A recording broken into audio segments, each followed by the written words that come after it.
Muy buenos días, jóvenes. Hoy día vamos a continuar con los enlaces químicos con la segunda parte, correspondiente entonces al curso de química de segundo año medio.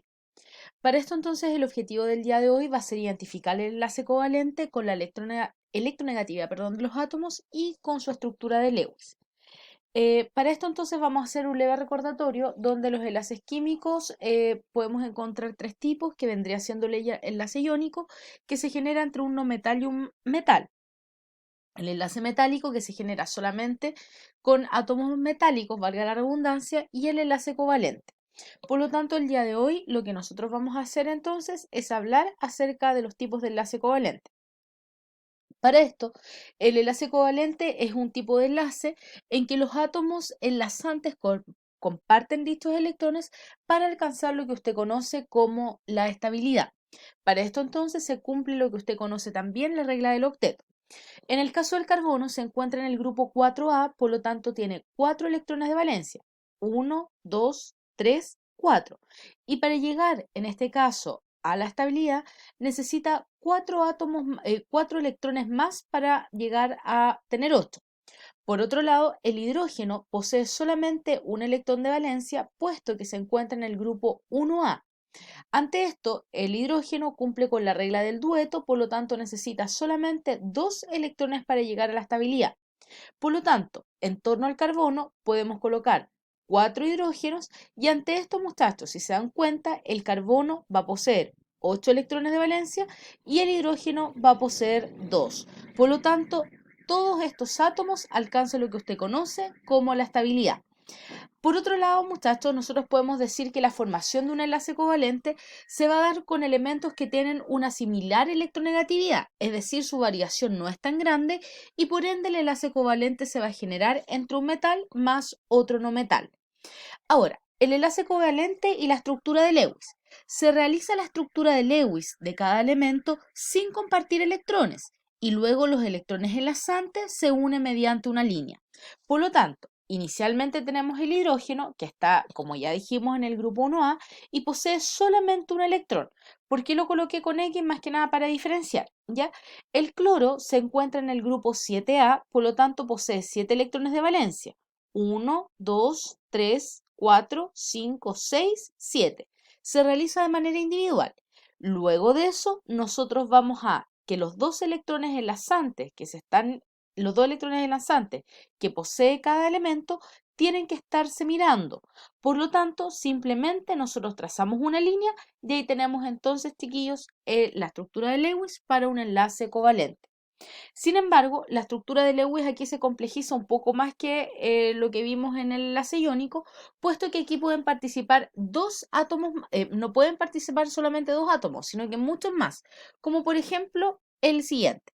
Para generar entonces esta estructura de Lewis, primeramente nosotros tenemos que escoger un átomo central que es el que posee generalmente, y vale destacar nuevamente, generalmente, el que posee mayor cantidad de electrones enlazantes, y en torno a él se ubican los demás átomos. Se da la formación de la estructura y se une mediante, obviamente, una línea. Por lo tanto, tenemos el nitrógeno que se encuentra en el grupo 5A, por lo tanto, 1, 2, 3, 4, 5, y el hidrógeno, como ya se mencionó anteriormente, se ubica en el grupo 1A, por lo tanto tiene un electrón de valencia. Ahora, lo interesante de esta estructura de Lewis, al igual que la anterior, nosotros, chiquillos, tenemos que los electrones enlazantes se tienen que estar mirando entre sí para de esta manera poder lanzar la línea que finalmente los va a unir y va a compartir dichos electrones. Igual recalcar que en nuestro caso el nitrógeno queda al centro, puesto es el que tiene mayor cantidad de electrones enlazantes. Y esa vendría siendo entonces la estructura de Lewis para más átomos en el enlace. Ahora, la electronegatividad y el enlace covalente. Los electronegatividad del enlace para el enlace covalente pueden tener dos valores. La primera es que la electronegatividad sea igual a cero y ahí estaríamos hablando de un tipo de enlace covalente apolar. Y también podemos decir que la electronegatividad tiene que ser menor a 1,7 pero superior a cero. Y eso es lo que nosotros hablamos entonces como el enlace covalente polar. A diferencia en el enlace iónico, nosotros definíamos que para que fuera un enlace iónico tenía que ser igual o superior a 1,7. Ahora acá es menor a 1.7, es un tipo de enlace, y otro que es igual a 0 es otro tipo de enlace covalente. Ahora, los tipos de enlace covalente. Podemos clasificarlos según dos tipos, según los átomos enlazantes y según la electronegatividad, como ya lo definimos anteriormente. Para esto entonces, en el caso de los enlaces, de la cantidad de electrones y de enlace, podemos tener tres tipos. Primeramente, el enlace simple, que solamente posee un electrón de enlace cada átomo. Por ejemplo, el flúor se encuentra en el grupo 7A y vamos a mezclar dos flúor. Por lo tanto, cada uno tiene uno y armamos lo que usted conoce como enlace simple. Ahora, el enlace doble es cuando el átomo posee dos electrones enlazantes, cada átomo. Por lo tanto, el oxígeno se ubica en el grupo 6A, posee 6 electrones, y si se dan cuenta quedan 1, 2, 1, 2 electrones enlazantes. Ahora, ¿usted qué hace primero? Llega, lanza la línea y después podría decir, ah, profe, pero lanzamos la línea acá y ahí está unido. Sin embargo, la elegancia manda que todo tiene que quedar en la horizontal de estos enlaces. Por lo tanto, bajamos los que se encuentran acá arriba y armamos el doble enlace. Ahí estaría entonces realizado. Luego de eso, tenemos también el enlace triple, que es el que posee cada átomo 3 electrones enlazantes. En el caso del nitrógeno, posee 5 electrones de valencia y por lo tanto tiene 3 electrones enlazantes. Si se dan cuenta, acá ya tenemos el enlace iónico, el enlace doble, perdón. Y luego de eso nos quedan estos dos sueltos y se interponen de la misma manera en la horizontal. Por lo tanto, se lanza lo que usted conoce como enlace triple, que en el fondo son tres líneas.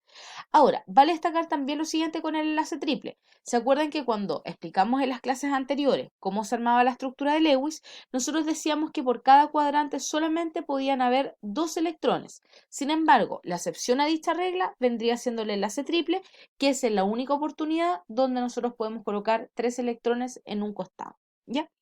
Ahora, el enlace iónico según su electronegatividad, que fue lo que ya hablamos anteriormente, una pincelada, podemos encontrar el enlace covalente apolar que se genera cuando se presentan solamente gases diatómicos, es decir, cuando nosotros vamos a juntar o vamos a realizar, perdón, un enlace químico con dos átomos idénticos. Por lo tanto, si en este caso, por ejemplo, es difluoruro, el flúor, por ejemplo, su electronegatividad se resta bajo su misma electronegatividad, por lo tanto, su variación vendría siendo de cero.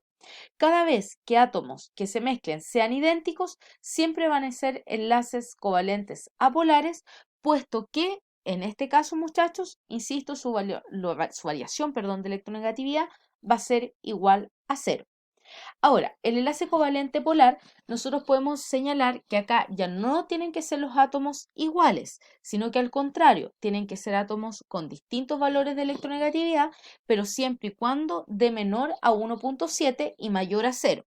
Para esto entonces nosotros podemos decir que se generan polos, por eso se denomina enlace polar, donde el que posee mayor valor de electronegatividad vendría siendo entonces el polo negativo y el que posee menor valor de electronegatividad vendría siendo el polo positivo. En el caso del cloro es quien posee mayor valor de electronegatividad, por lo tanto, acá se genera el polo negativo y el hidrógeno vendría siendo el polo positivo. Y miren, se lanza esta flechita acá arriba. Si se dan cuenta, se lanza la flecha y aquí hay un más. ¿Por qué se genera este más? Olvídenselo de acá, puesto que el hidrógeno vendría siendo el polo positivo y acá estaría como con la punta de la flecha al menos, que sería el polo negativo. ¿Ya? En el caso acá del dióxido de carbono, el oxígeno es quien posee el mayor valor de electronegatividad. Por lo tanto, acá la flecha tendría que ir al revés. ¿Qué significa esto? Que ahora va a ir la parte positiva, sería el carbono, y va la flecha hacia el oxígeno. Luego, la parte positiva del carbono y la flecha mirando hacia el oxígeno. Ahora, las propiedades de los compuestos covalentes vendrían siendo las siguientes. Primero, se encuentran en los tres estados de la materia, estamos hablando en el estado líquido, sólido y gaseoso, son insolubles en el agua. ¿Qué significa esto? Que no se mezclan con ella, tienen puntos de fusión y ebullición bajos y no conducen la corriente eléctrica. Me comí un número por si acaso. Ahora, algunos de estos son como el agua, el aceite, los plásticos, el alcohol, el oxígeno y obviamente el cloro.